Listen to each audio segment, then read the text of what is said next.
Waalaikumsalam warahmatullahi wabarakatuh. Saya Trisari Wijayanti, pengajar praktik dari Kota Mataram.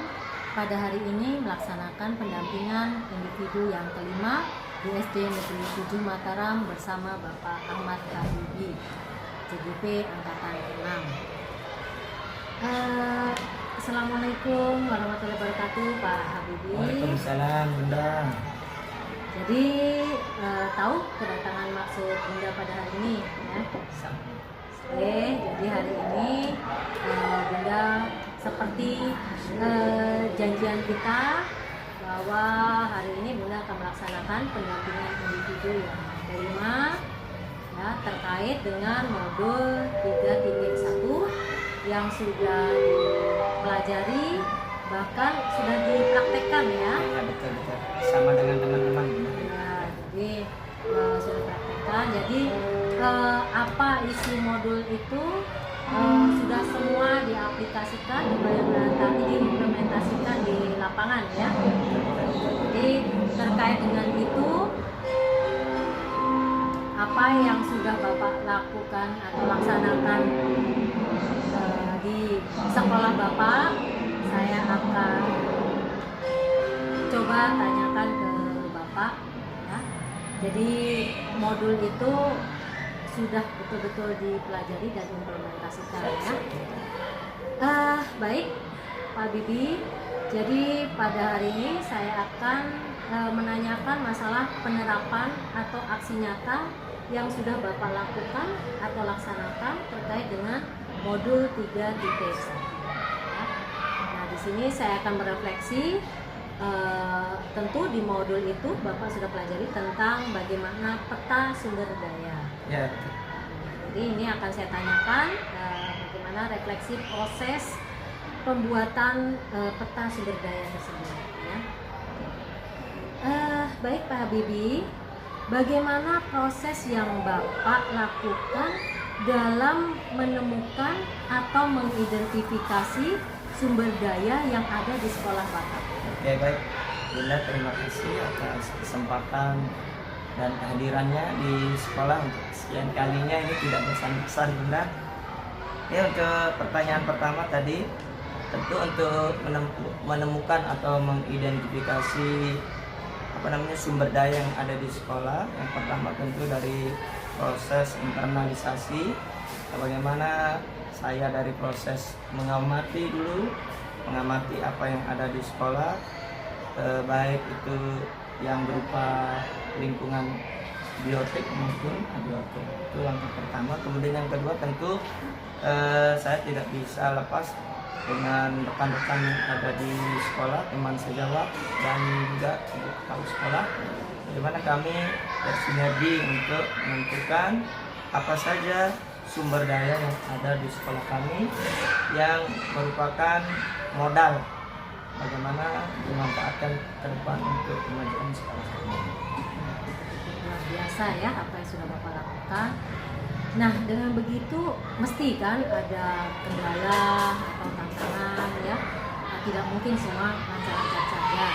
Nah, yang ingin saya tanyakan, apa saja kendala dan tantangan yang Bapak hadapi saat melakukan identifikasi sumber daya sekolah di tempat Bapak dan bagaimana Bapak mengatasinya? Tentu karena kita di sekolah 7 Mataram ini rekan-rekan itu kita punya teman banyak, sekitar 30 orang. Tentu pemikirannya kadang juga tidak sama kan tentang aset ini. Kadang kita sering kelirunya bagaimana menentukan aset. Apakah wali murid itu juga menjadi aset atau tidak? Sepertinya itu masih ada miskonsepsi ya antara saya dengan beberapa rekan guru yang sebenarnya itu semua adalah aset sebenarnya kan, tapi rekan-rekan yang lain itu masih menganggap itu bukan aset. Seperti itu tantangannya sebatas konsep pribadi saja seperti itu. Dan yang Bapak bagaimana Bapak cara mengatasinya? Oke, yang tentu dengan menjelaskan kepada teman, menyamakan persepsi bahwa aset itu bukan hanya segala sesuatu yang ada di sekolah. Jadi yang ada di luar tapi memiliki peran di sekolah juga itu merupakan aset. Nah, itu yang ingin saya sampaikan. Jadi tidak hanya yang ada di lingkungan sekolah. Seperti itu. Biasa berarti ada cara Bapak mengatasi Siap. masalah ya, kendala atau masalah tantangan yang ada di sekolah Bapak. Nah, kalau sudah bisa teratasi masalah itu, bagaimana perasaan Bapak ketika berhasil mengidentifikasi sumber daya yang ada di sekolah Bapak? Baik Bunda, tentu setelah kita mengidentifikasi sumber daya yang ada di sekolah ini, bagaimana usaha kita sekarang untuk menerapkan atau memanfaatkan aset yang ada itu secara maksimal untuk kemajuan. Pertama itu peserta didik, tentunya bagaimana aset baik itu berupa media-media pembelajaran itu semua harus kita maksimalkan bagaimana supaya bermanfaat untuk kemajuan anak didik kita. Yang lebih luas tentu bagaimana supaya perjalanan atau proses pendidikan di sekolah ini berjalan lebih tertib, lebih lancar, dan tentu kita mengharap ke depan sekolah ini lebih maju. Itu harapan kita, Bu. Yang terakhir tentu bagaimana aset-aset ini bisa memberi dampak yang lebih luas baik kepada masyarakat maupun daerah kita di kepenatan. Berarti perasaan Bapak saat ini senang sudah bisa ya mengidentifikasi ya sumber daya. Nah, kemudian apa pertimbangan Bapak dalam menentukan sumber daya tersebut yang ada di sekolah? Oke, baik. Yang pertama tentu manfaatnya, Bu.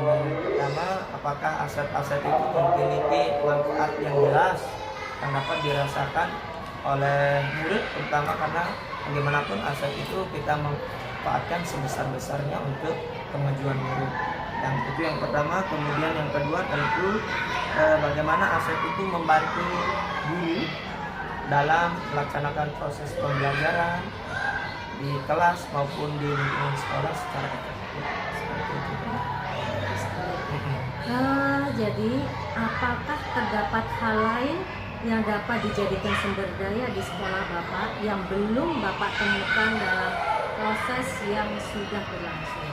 Baik, tadi saya sudah menyampaikan di awal tentang miskonsepsi bahwa wali murid itu juga aset. Nah, ini yang belum kita bisa manfaatkan dengan maksimal. Katakan kita sekolah kita ini tentu memiliki wali murid atau orang tua dari berbagai macam latar belakang, lebih yang latar belakangnya dari sektor perkantoran atau dinas-dinas. Itu sebenarnya itu sebagai aset yang berharga yang bisa kita manfaatkan untuk membantu kita baik dalam proses pembelajaran. Orang tua itu bisa menjadi guru atau semacam contoh ya, kesuksesan orang tua itu bisa sebagai motivasi untuk anak-anak tentunya di masa depan. Seperti itu. Itu ya aset lain ya. Selain apa warga sekolah yang dari sekolah Bapak, wali murid juga termasuk dinas ya. Baik. Jadi itu tadi masalah refleksi proses pembuatan peta sumber daya yang ada di sekolah Bapak. Sekarang yang saya tanyakan tentang proses pengambilan keputusan ya. Jadi ada beberapa refleksi yang ingin saya tanyakan pada Bapak tentang proses pengambilan keputusan. Pertama, berdasarkan hasil pemetaan yang Bapak lakukan, bagaimana hal tersebut mempengaruhi proses pengambilan keputusan yang dilakukan oleh Bapak? Baik, Bunda. Tentu yang sudah saya lakukan pribadi itu tentu di kelas ya, karena status kita adalah sebagai guru dan sebagai wali kelas di SD itu, Bunda. Jadi yang pertama itu tentu kita melakukan pemetaan terhadap aset murid yang ada di kelas. Kita ingin mendata atau menggali apa sih kebutuhan setiap individu murid kita, sehingga dari sana nanti kita mengambil satu keputusan bagaimana melaksanakan proses pembelajaran sesuai dengan kebutuhan yang mereka inginkan, karena setiap individu itu kan berbeda. Jadi itu yang pertama, harus benar-benar mengetahui apa sih kebutuhan dari kita. Kemudian yang kedua juga tidak lepas bagaimana hal-hal yang berkaitan di lingkungan mereka. Misalnya anak-anak ini dalam keluarganya apakah normal atau ada masalah, itu bisa menjadi bahan pertimbangan. Mungkin ada anak-anak kita yang di dalam kehidupan keluarganya di rumah kurang harmonis, itu juga bisa kita identifikasi untuk melakukan proses-proses penanganan yang tepat sehingga anak itu bisa melakukan proses pembelajaran yang maksimal. Baik Pak Habibie. Dengan begitu, apa hal yang menurut Bapak masih perlu dikembangkan atau perlu dievaluasi? Baik, ini masih terkait dengan di kelas saya, Bunda. Tentu kerjasama dengan orang tua, baik komunikasi harus dibangun lebih intens. Karena bagaimanapun dari pusat pendidikan itu harus kita laksanakan dengan maksimal. Guru di sekolah, orang tua di rumah, dan tentu lingkungannya juga harus mendukung tumbuh kembang anak baik secara psikomotor maupun afektif dan kritiknya. Jadi itu harus kita galakkan ke depan juga, bagaimana kerjasama lebih maksimal sehingga apa yang diniatkan bersama terhadap tumbuh kembang anak itu bisa tercapai. Dengan begitu, apa hal yang menurut Pak Habibie bisa mendukung keberhasilan dari keputusan yang sudah diambil? Mendukungnya tentu persamaan persepsi baik guru dan orang tua ataupun lingkungan di sekolah itu harus disatukan dulu sehingga itu modal dasar kita untuk bergerak bersama-sama.